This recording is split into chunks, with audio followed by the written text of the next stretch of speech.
너 차는 정했어? 아빠가 돈 보태줄 테니까 좋은 거 사라고 하더라. 에이, 됐어. 그냥 적당한 거 타고 다니면 돼. 나한테 여윳돈으로 3천만 원 정도 있으니까 그 안에서 고르는 중이야. 요즘 3천이면 작은 것밖에 못 사잖아. 어차피 너 내년이면 여자친구랑 결혼도 할 거라면서. 그럼 1, 2년 안에 아이 생길 거고 그때 가면 차가 작아서 새로 바꿔야 해. 그런가? 3천이면 충분할 줄 알았는데. 아빠가 3천 더 보태준다고 하니 이참에 좋은 차로 바꿔. 6천이면 제네시스 같은 거 살 수 있지 않니? 그렇긴 한데 내가 그런 차 타는 게 어울리긴 할까? 너무 비싼 거 아니야? 살짝 부담스러운데. 너가 뭐 어때서? 어차피 결혼할 때 살 집도 미리 마련해 놨잖아. 그러니까 이번에 직장도 새로 발령받은 김에 차 한 대 정도는 살 수도 있지. 좋은 차 사서 안전하게 오래 타면 돼. 나야 좋은 차 타면 나쁠 건 없지. 근데 엄마 아빠가 도와준다고 하니까 좀 미안하기도 하고. 너 결혼 선물 미리 해주는 거라고 생각해. 그나마 우리 집에서 같이 살 때는 괜찮았는데. 너가 따로 나가 살게 되니까 아빠가 뭐라도 해주고 싶은가 봐. 너무 거절하는 것도 아빠 입장에서 서운할 수 있어. 그냥 고맙다 하고 받아. 알겠어. 전 그러면 감사하게 받을게. 이삿짐 정리도 이제 거의 다 끝나간다. 이번 주 주말에는 올라갈게요. 바쁘면 안 와도 돼. 너가 거기에서 적응하는 게 먼저지. 저는 대학 졸업하고 나서 쭉 부모님 집에서 지내고 있었어요. 그 당시에는 부모님 집이 직장에서 조금 멀긴 해도 지하철로 출퇴근을 할 수 있었는데 몇 달 전에 갑자기 세종시로 발령이 나는 바람에 혼자 이사를 올 수밖에 없었습니다. 제가 다니는 직장이 발령이 나면 무조건 명령에 따라야 하고 언제 다시 수도권으로 돌아올지 기약도 없기 때문에 결혼을 약속한 여자친구도 저를 따라 같이 세종시로 내려와 살기로 했죠. 그동안 모아놨던 돈으로 전셋집을 구했고 여자친구가 내려오면 혼수를 맞춰서 한 집에 같이 살 생각이었어요. 이미 양가 부모님들 허락도 다 받아놨고 내년 봄에 결혼식 올릴 예정이라 지금부터 같이 살아도 큰 문제는 없었습니다. 하지만 부모님 집에서 지낼 적에는 항상 대중교통을 타고 다녔으니 자가용이 필요 없었어요. 서울 생활이라는 건 차를 운전하는 것보다 오히려 대중교통이 훨씬 빠르기도 했고 가끔 주말에 한번 여자친구와 데이트를 할 때는 부모님 차를 빌려서 타면 되니까 차를 살 이유가 하나도 없었죠. 그래서 돈도 더 많이 모을 수 있었던 것 같은데 지방에서 살게 되면서 차가 없으면 불편한 점이 너무 많았습니다. 집을 구하고 남은 돈이 3천 정도 있었기 때문에 이 돈으로 차를 알아보고 있었는데 부모님이 지원을 해주셔서 조금 더 크고 좋은 차를 사게 되었습니다. 나중에 결혼하고 아이 태어나면 셋이 타도 될 만한 튼튼한 차를 사라고 해서 제네시스를 알아보다가 외제차 브랜드에서 SUV를 6천만 원 조금 넘게 주고 구입했어요. 제 능력으로 너무 비싼 차를 사는 것 같긴 했지만 그래도 할부 없이 전부 현금을 주고 사는 거니까 괜찮겠다 생각했습니다. 문제는 이 차를 타고 출근을 한 뒤로 직장에서 예상치 못한 견제가 들어오기 시작했어요. 저기 직원 주차장에 못 보던 외제차가 있네. 누구 차야? 왜 대답이 없어? 누구 차 새로 뽑았어? 김 과장이야? 저는 아닙니다. 그럼 누구야? 이대리야? 아니면 다른 부서 사람인가? 아까 아침에 보니까 신주임이 차 타고 출근하는 것 같던데. 신주임, 차 새로 뽑은 거 아니야? 네, 네, 맞습니다. 원래 제 차가 없었는데 여기로 발령받으니까 차가 필요하더라고요. 지난주에 차가 나와서 오늘 처음 타고 나왔습니다. 그렇구만. 신주임 집이 좀 사나 보네. 우리 회사 주임 월급이 그렇게 많은 건 아니잖아. 아니요, 그런 게 아니라 내년에 결혼할 예정이라서 부모님이 도와주셨습니다. 아이 생기면 튼튼한 차가 필요할 거라면서요. 요즘 국산차도 참 튼튼하게 잘 만들던데. 젊은 사람들은 무조건 외제차라면 환장을 하는 게 문제야. 그거 얼마 주고 샀어? 저는 잘 모르겠습니다. 제가 검색해봤더니 6천만 원 조금 넘는 것 같네요. 신주임 돈 많네? 우리 중에 차가 제일 좋아? 죄송합니다. 그런 의도는 아니었는데. 죄송할 게 뭐가 있어?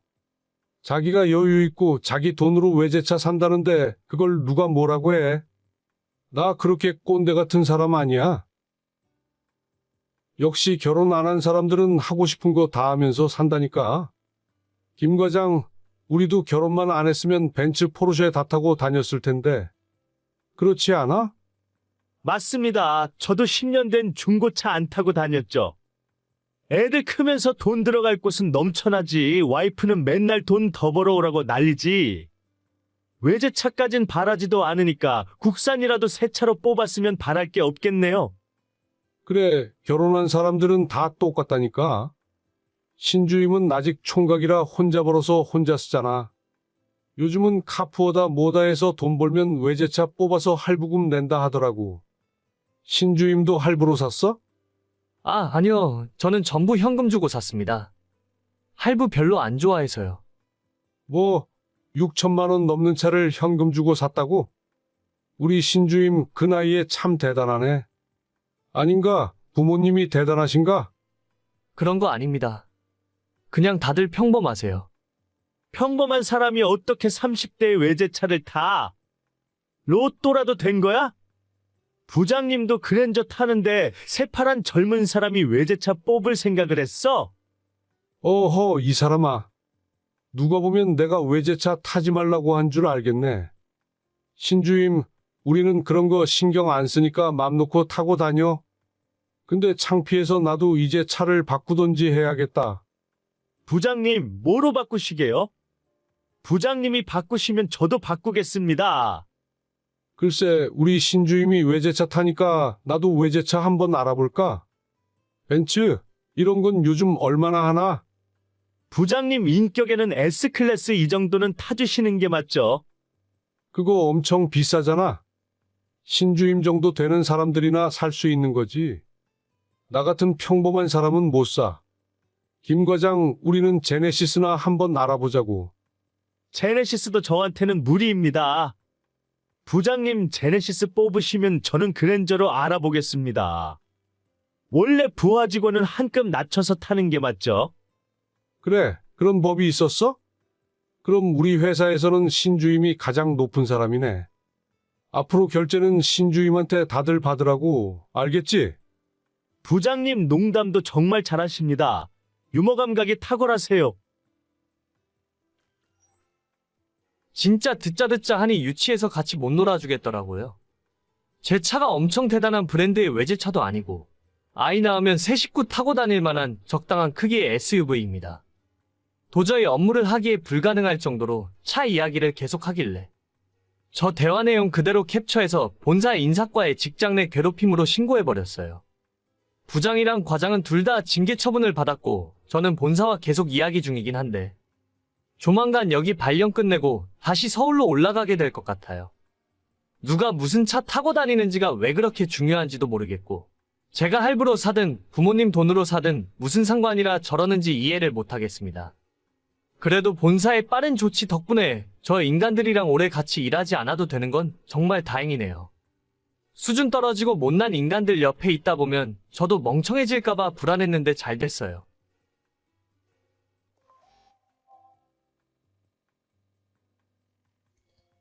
현아 씨, 오늘 퇴근하고 바빠요?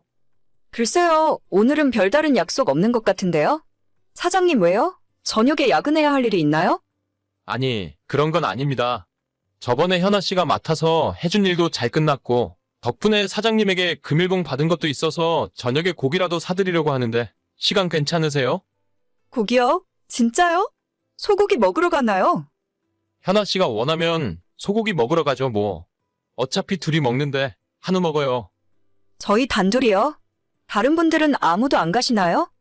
네, 사장님께서 현아 씨 칭찬하면서 맛있는 거 사주라고 하셨거든요. 둘이 먹으면 한우 먹을 수 있는 돈인데, 여럿이서 가면 삼겹살 먹어야죠, 뭐. 그럼 이번에만 둘이서 몰래 가도 되겠죠? 다른 분들에게 조금 죄송하긴 한데. 어차피 다음 주에 전체 회식할 테니까 다른 사람들은 그때 삼겹살 먹으면 돼요. 걱정하지 말고 한우 먹으러 가시죠. 그래야 저도 사장님에게 현아 씨 맛있는 거 사줬다고 이야기할 수 있으니까요. 알겠습니다. 그럼 이따 퇴근하고 뵙겠습니다. 그래요. 저녁에 요 근처에 있는 고깃집으로 갈 테니까 내 차로 이동해요. 저는 27살이고 직장 때문에 혼자 자취하고 있는 미혼 여자입니다. 이제 와서 생각하면 한우의 눈이 멀어서 그런 선택을 하면 안 됐어요. 저는 대학 졸업하자마자 지금 이 직장에 들어와서 일을 시작했고 이제 2년 조금 넘었네요. 3년 전부터 사귀는 남자친구가 있지만 둘 다 결혼 생각은 아직이에요. 저랑 저녁 같이 먹자고 했던 차장님은 나이도 40대 후반이고 아이가 둘 있는 유부남입니다. 평소에 회사에서 말씀도 별로 없는 조용하신 분인데 모든 직원들에게 존댓말을 해주시며 매너가 좋으셔서 여직원들 사이에서 평판이 좋으세요. 게다가 신입사원 때부터 저한테 일도 꼼꼼하게 잘 가르쳐 주셨고 다른 능글맞은 아저씨들과는 다르게 이상한 농담 같은 것도 전혀 하지 않으셔서 인간적으로 꽤 괜찮은 분이라 생각했습니다. 그래서 둘이 고기 먹으러 가자고 하셨을 때도 전혀 이상한 생각은 들지 않았어요. 실제로 제가 회사 세금 문제 때문에 지난 2달 동안 정말 바쁘게 일을 했었거든요. 사장님도 항상 저한테 고생한 우리 미쓰리한테 맛있는 거 한번 사줘야 하는데 라는 말을 자주 하셨기 때문에 진짜로 사장님이 시키셔서 저만 고기를 사주는 줄 알았어요. 이제 와서 생각해보면 조금 이상한 구석이 한두 가지가 아니었지만 그때까지만 해도 사장님 말씀을 철석같이 믿고 있었습니다. 현아 씨, 이제 슬슬 퇴근 준비하고 내려와요. 다른 직원들이 보면 혹시라도 오해받을 수 있으니까 뒷문 쪽 주차장으로 나와요. 알겠습니다. 지금 하는 일만 마무리 짓고 10분 안으로 내려갈게요. 근데 오늘 한 분 더 오실 텐데 괜찮을까요? 현아 씨도 아는 분이에요. 다른 분이요? 저희 회사 사람인가요? 솔직히 저희 회사는 아니고 거래처에서 일하시는 분인데 현아 씨랑 자주 보고 얼굴도 아는 사이일 거예요. 아, 그게 저는 저희 둘만 가는 줄 알았는데 모르는 사람 있으면 불편해서 먹기가 좀... 아니에요. 현아 씨랑 잘 아는 분일 텐데. 막장건설 아시죠? 거기에서 일하시는 분인데 얼굴 보면 아실 거예요. 제가 그분이랑 친분이 좀 있어서 오늘 식사하는 김에 같이 약속을 잡아버렸네요. 불편하시면 그냥 그분한테 다음에 보자고 할까요?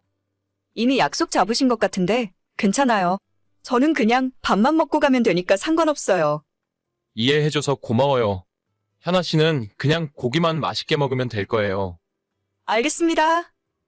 갑자기 거래처 회사에 직원을 데려온다고 해서 솔직히 좀 깜짝 놀랐어요. 그래도 얻어먹는 처지에 뭐라고 하긴 그렇고 나는 신경 쓰지 말고 조용히 고기나 먹고 가면 그만이라는 생각이었죠. 사장님 차를 타고 식사 장소에 도착을 했더니 정말 어디서 많이 보던 분이 나와 계시더라고요.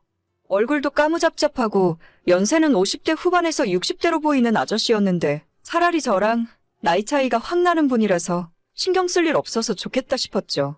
자리에 앉자마자 기다리던 한우를 시켜서 먹기 시작했고 오랜만에 먹는 소고기라서 그런지 정말 입에서 살살 녹고 맛있었어요.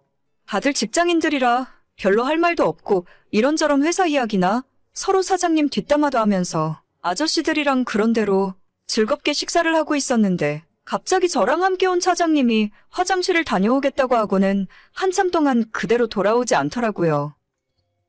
사장님, 무슨 일 있으세요? 20분이 넘었는데 왜 안 돌아오세요? 현아 씨 미안해요. 나 오늘 집에 급한 일이 있어서 먼저 들어가 봐야 할 것 같아요. 계산은 저희 먹은 것까지는 했고 추가로 주문한 거 있으면 그 형님이 하실 거예요. 편하게 식사하고 즐거운 시간 보내요. 아니 갑자기 이러시는 게 어디 있어요? 제가 이분이랑 무슨 이야기를 하라고. 저 그냥 일어날래요. 너무 그러지 말고 한 30분만 더 있어봐요. 아무튼 오늘은 너무 미안해요. 내가 다음에 크게 한턱 쏠 테니까 화내지 말고. 차장님! 이게 대체 무슨 상황이에요? 그렇게 저는 거래처 아저씨와 단둘이 남게 되었습니다. 그분은 관심도 없는 본인 소개를 줄줄이 하기 시작했어요. 나이는 58세, 아직 미혼이고 팔순의 노모와 둘이 살고 있다고 하시네요. 이미 그 전에 고기를 먹으면서 소주를 한 잔씩 마시고는 있었는데 식사도 거의 끝나고 저도 집으로 돌아가려 했지만 그분께서 소주 한 병을 추가로 시키더라고요. 자기랑 이거 한 병 다 마실 때까지만 이야기 좀 하자면서 저한테 남자친구가 있는지 물어보고 연애 상대로 연상은 어떻게 생각하느냐 묻더라고요. 그때 제 기분은 정말 참담했고 뭐라고 말로 표현할 수도 없었습니다. 2년 전에 저를 처음 봤을 때부터 상냥하고 싹싹한 모습이 참 마음에 들었다면서 특히 우더른들께 잘해서 좋다는 칭찬을 하시더라고요. 제가 중학교 때까지 집안 사정 때문에 외할머니와 함께 살아서 평소 어른들에게 잘하고 말도 싹싹하게 하는 편이긴 해요. 아무리 그래도 그렇지 저랑 20살도 넘게 차이 나는 아저씨가 어떻게 저한테 호감을 표현할 수 있는지 소름이 쫙 끼치더라고요. 소주잔에 담긴 술을 다 먹으면 사귀는 거라며 웃기지도 않은 농담을 하고 자꾸만 저한테 술을 더 먹이려 하고 이 술 다 먹을 때까지는 못 간다고 하길래 그냥 콜택시 불러서 도망치듯 빠져나왔습니다. 그 자리에 더 있다가는 무슨 일을 당할지 모르겠다는 생각이었고 이 모든 상황이 너무 불쾌했거든요. 뒤에서 저를 붙잡는 소리가 들렸지만 무시하고 택시가 오자마자 타고 집으로 가고 있는데 모르는 번호로 연락이 오더라고요. 현아 씨, 오늘 즐거웠습니다. 다음에 또 만날 기회가 있었으면 좋겠네요. 누구시죠? 오늘 같이 식사했던 카페입니다. 유카페요. 이 번호가 제 번호니까 저장하세요. 아, 정말 죄송한데 앞으로 따로 연락은 안 하셨으면 좋겠어요. 왜 그러시죠? 그냥 별다른 뜻 없고 친하게 지내면서 가끔 밥도 먹고 쇠주 한잔 하는 사이로 지냈으면 좋겠습니다. 편한 오빠라고 생각하세요. 아니에요. 제 남자친구가 알면 화를 많이 낼 것 같아요. 진짜로 연락 안 해주셨으면 좋겠어요. 그 남자랑 당장 결혼할 것도 아니잖아요. 인생 어떻게 될지도 모르는데 열린 마음으로 생각해 보자고요. 능력 있는 연상 오빠랑 한번 만나보는 것도 나쁘지 않아요. 아니에요. 저희 아빠랑 형님 동생 하실 나이인 것 같은데 너무 부담스러우니까 그만해주세요. 형님 동생 하다가 장인 사위 될 수도 있잖아요. 사랑의 나이가 뭐가 중요하겠습니까? 현아 씨 처음 봤을 때 어른들에게 싹싹한 모습 보니까 울 어머니 생각나더라고요. 저런 여자면 같이 살아도 시어머니한테 참 잘하겠다 싶고 좋았어요. 아니요. 저는 그럴 일 없고 더 이상 대화 나누는 건 의미 없는 것 같아요. 차단할 테니까 연락하지 마세요. 더 이상 선 넘으면 저도 가만히 있지 않을 거예요. 현아 씨 한번 잘 생각해 보세요. 어떻게 58살 먹은 아저씨가 나한테 저런 생각을 품고 있는지 정말 징그러운 기분이었어요. 저도 연애를 할 때 위로 아래로 나이 차이는 큰 상관 없다고 평소에 생각하고 있었습니다. 상대방 남자가 충분히 괜찮은 사람이라면 띠동갑 정도는 만날 수도 있다 싶어요. 그런데 내일 모레 은퇴할 나이인데 별다른 직급도 없는 아저씨랑 제가 만날 이유는 없잖아요.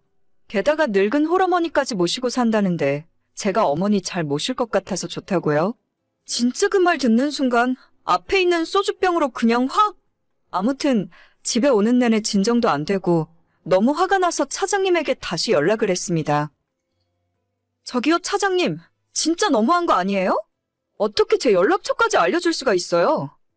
미안해, 현아 씨. 다음에 내가 진짜 크게 한턱 쏠게. 그 형님이 현아 씨가 너무 마음에 들었는지 꼭 자리 한번 만들어 달라고 하길래. 저 진짜 이번 일 그냥 안 넘어가요. 내일 출근하면 인사과에 이야기할 테니까 알아서 하세요. 사장님이 뭔데 제 번호를 함부로 알려줘요. 저 경찰에 신고할 테니 그렇게 아세요. 현아 씨, 그렇게 하면 회사에서 서로 곤란해져. 내가 다시는 연락 안 오게 막아줄 테니까 한 번만 용서해줘. 응? 내가 그까짓 회사 그만두는 한이 있어도 당신 같은 인간은 절대 용서 못해. 팔아먹을 게 없어서 부하 직원을 팔아먹어? 현아 씨, 내가 진짜 미안해. 어떻게 보상을 하면 좋을까? 다음 날 출근했는데 차장이 저를 탕비실로 따로 부르더군요. 제 앞에서 무릎 꿇고 절대 인사과엔 이야기하지 말아달라는데 순간 그 모습 보니 마음이 조금 약해졌어요. 사과의 의미로 100만 원을 제게 주고 앞으로 절대 그 아저씨에게서 연락 안 오게 해주겠다는데 일단 한번 썩는 셈 치고 그 말을 믿기로 했어요. 지금 다니는 회사가 살고 있는 집에서 가깝기도 하고 솔직히 이만한 직장 구하기 쉽지 않거든요. 마음 같아서는 경찰도 부르고 인사과의 이야기에서 홍구멍을 내주고 싶지만 괜히 저까지 불이익 당할 것만 같고 일 커지게 만들고 싶진 않네요. 그날 점심시간에 차장님이 바로 제 통장으로 100만 원을 입금해 주었고 일단 그거 받고 참기로 했어요. 만약 또 그 아저씨한테 한 번이라도 연락이 온다면 그땐 참지 않고 바로 신고해버릴 겁니다. 너무 쪽팔린 일이라서 남자친구는 물론 주변에 아무한테도 이야기 못했어요. 지금도 어떻게 20살 차이 아저씨가 저한테 고백할 수 있는지 그렇게 내가 만만하게 보였을까 하는 생각에 며칠째 우울한 마음이 가시질 않습니다. 오늘의 사연은 여기까지입니다. 구독과 좋아요, 알림 설정은 많은 힘이 됩니다. 다들 행복하시고 좋은 하루 되세요.